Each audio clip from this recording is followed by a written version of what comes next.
हे विप्र तुम कथम रोदसी, तुम क्यों रो रहे हो? तो आत्मदेव ने क्या कहा? हे प्रभु, हे महाराज, मेरे कोई संतान नहीं है। आज गौर करना इस कथा पर। मेरे कोई संतान नहीं है, इसलिए रो रहा हूं। तब इन वरुण भगवान ने कहा, जो महात्मा का वेश बना करके आए थे, आत्मदेव तुझे पुत्र किस लिए चाहिए? तू संतान से क्या करेगा? पुत्र की चाह तुझे क्यों है? बोले, हे महात्मा, मैं मर जाऊंगा तो मरने के बाद मेरा दाह संस्कार कौन करेगा? मरने के बाद मेरा श्राद्ध तर्पण कौन करेगा? मरने के बाद मेरी अंत्येष्टि क्रिया कौन करेगा? पुत्र चाहिए मुझे दाह संस्कार के लिए, पुत्र चाहिए मुझे श्राद्ध तर्पण के लिए, पुत्र चाहिए मुझे अंत्येष्टि क्रिया के लिए। महात्मा ने कहा, आत्मदेव, जिसके पुत्र नहीं होते हैं, क्या उनका दाह संस्कार नहीं होता है? पागल, पुत्रों के लिए दुखी मत हो। क्या गीधराज जटायु के कोई पुत्र था, उसका दाह संस्कार नहीं हुआ? क्या पितामह भीष्म के कोई पुत्र था, उनका दाह संस्कार नहीं हुआ? हे आत्मदेव, कभी कभी ऐसा भी तो हो जाता है कि पुत्र खूब हों और पुत्रों के द्वारा दाह संस्कार नहीं हो। अरे सगर के 60,000 पुत्र थे, पुत्रों के द्वारा दाह संस्कार नहीं हुआ। धृतराष्ट्र के 100 पुत्र थे, फिर भी पुत्रों के द्वारा दाह संस्कार नहीं हुआ। हे आत्मदेव, तू पुत्रों के लिए रोना बंद कर दे, क्योंकि तू अभी समाज में भटक रहा है। तू इतना ज्ञानी है, पुत्रों के लिए रोना बंद कर दे, तू परमात्मा के लिए रोना प्रारंभ कर दे।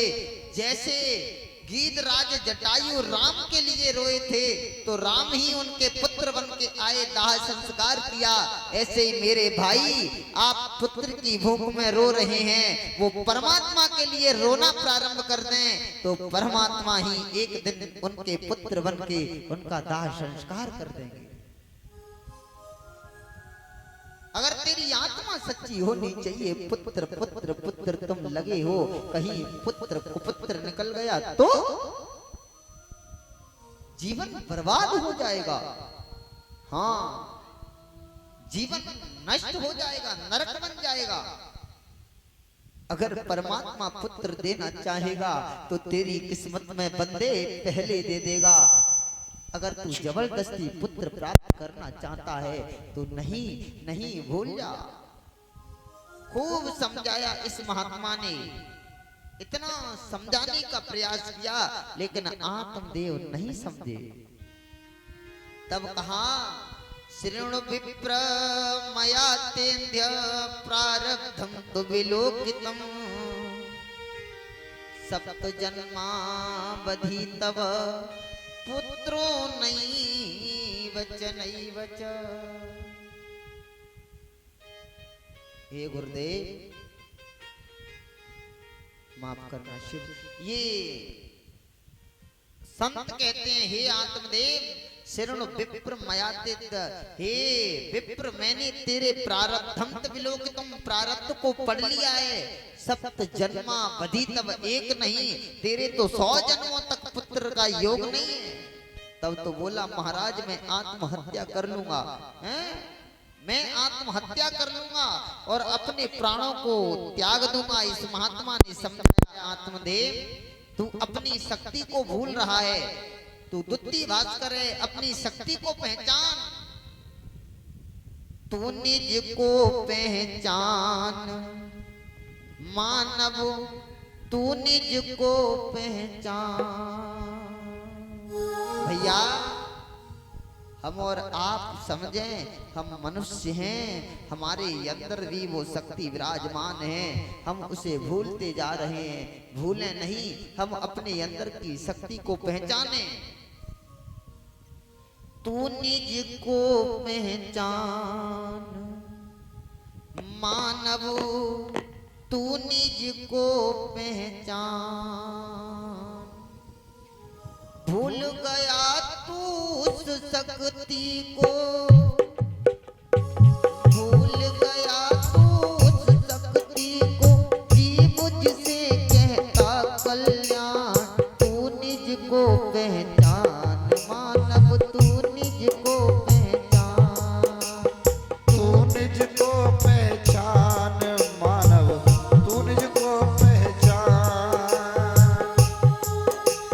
तू निज को पहचान मानव तू निज को पहचान, तू निज को पहचान मानव तू निज को पहचान, भूल गए तुम उस शक्ति को, भूल गए तुम उस शक्ति को, जी मुझसे कहता कल्याण, तू निज को पहचान मानव तू निज को पहचान, तू निज को पहचान मानव तू निज को पहचान, तू निज को पहचान मानव तू निज को पहचान, तू निज को पहचान मानव तू निज को पहचान। माँ भाई बंधु हम और आप कभी पुत्र के लिए पागल हुए, कभी धन के लिए पागल हुए,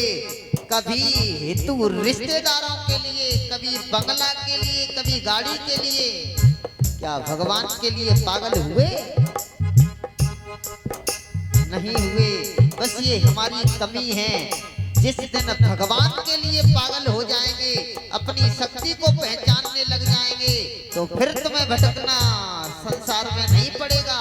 आज ही समझ जाइए, अपने अंदर के उस ब्रह्म को जागृत करिए कि मैं कौन हूँ, मुझे ये जन्म किस लिए मिला है, मरने के बाद मेरा क्या होगा। भूल गया तू उस शक्ति को, भूल गया तू उस शक्ति को, जी मुझसे कहता कल्याण, तू निज को पहचान मानव तू निज को पहचान, तू निज को पहचान मानव तू निज को पहचान। जय हो।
प्रभु की भक्ति को जन्म मिला है, प्रभु की भक्ति को जन्म मिला है, प्रभु की भक्ति को जन्म मिला है, प्रभु की भक्ति को जन्म मिला है, प्रभु की भक्ति को जन्म मिला है, प्रभु की भक्ति को जन्म मिला है, प्रभु की भक्ति को जन्म मिला है। ये जन्म ये जीवन केवल परमात्मा की भक्ति के लिए मिला है।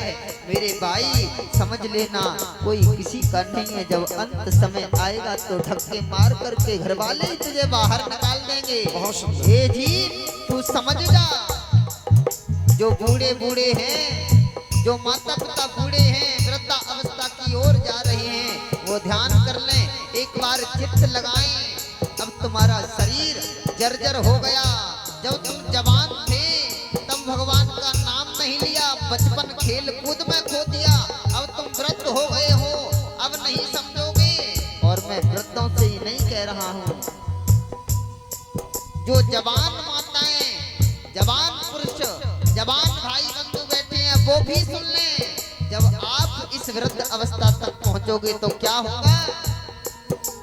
आंख में पड़ेगा जाला, आंख में पड़ेगा जाला, तुम्हारी नाक से बहेगा नाला, जरा जिंदगानी में पड़े पड़े करोगे कपड़ों में मलमूत्र त्याग, पड़े पड़े थूकते रहोगे पीक दानी में, भक्ति क्या करोगे जब शक्ति ना रहेगी तुम्हारी इस वाणी में, इसलिए कर लो भजन भैया भरी इस जवानी में।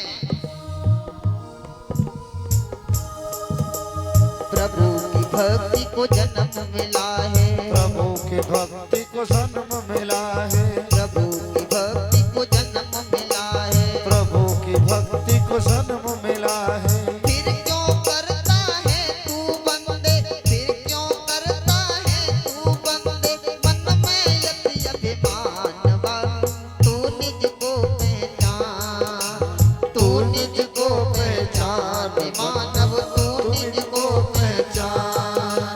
भूल गया तू उस शक्ति को, भूल गया तू खुद शक्ति को, ही मुझसे कहता कल्याण, तू निज को पहचान मानव, तू निज को पहचान, तू निज को पहचान मानव, तू निज को पहचान। तू निज को पहचान मानव, तू निज को पहचान।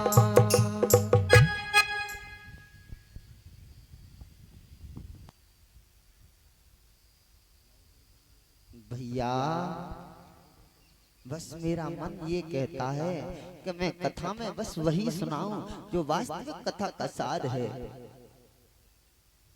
आज समझना ये कथा कितनी पावन है, ऐसी एक भी कथा और एक भी चरित्र नहीं है जिसमें मनुष्य के जीवन के लिए चेतावनी नहीं है। आज खूब समझाया, आत्मदेव की समझ में नहीं आया तो क्या हुआ, कह दिया ठीक है तेरे पुत्र तो नहीं है, एक फल दे दिया, बोले इस फल को तेरी पत्नी खाएगी तो पुत्र अवश्य होगा। आज वही महात्मा योग के द्वारा फल में प्रवेश कर गए।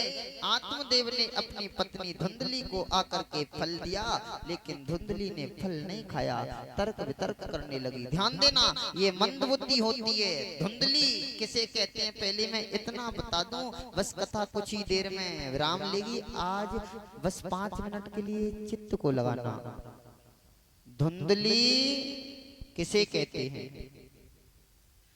धुंधली का अर्थ है धुंधुम विषयम अज्ञानम लीयते यह सह धुंधली। विषयों को भोगने वाली बुद्धि का नाम है धुंधली। जो पुरुष पीछे बैठे हैं वो ये समझें कि केवल माताएं कथा धुंधली की सुन रही हैं, तो ऐसा नहीं है। अरे भैया धुंधली तो हम और आप सबके अंदर विराजमान है। धुंधली है विषयों को भोगने वाली बुद्धि। जिसकी बुद्धि विषयों को भोग रही है वही है धुंधली। आज तर्क वितर्क करने लगी, तब तक इसकी बहन आ गई। उसने कहा अरे बहन कहीं फल खाने से पुत्र होते हैं, अरे तेरी गाय है गाय को खिला दे, इसके भी तो कोई बछड़ा नहीं हुआ है, अभी पता लग जाएगा कि संत महात्माओं के फलों से पुत्र होते हैं कि नहीं। बात तो तू ठीक कहती है। और अपनी बहन के कहने पर फल गाय को खिला दिया। बोले तू ऐसा करना, ये कहकर के रहने लग अपने पति से कि मैं गर्भवती हूँ। देख बहन मेरे गर्भ में बालक है, मैं उसे तुझे दे जाऊंगी और तू मुझे धन दे देना। और इसने बात मान ली। ध्यान देना, जो माताएं आजकल पड़ोसियों के पास सलाह लेने जाएंगी, पति कहेगा वो उसको बुरा लगेगा। समझाने की बात सासू माँ कहेंगी, समझाने की बात।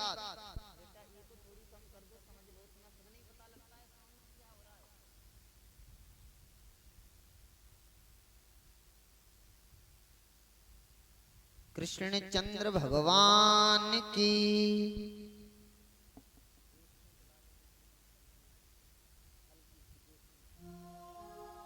कृष्ण चंद्र भगवान की।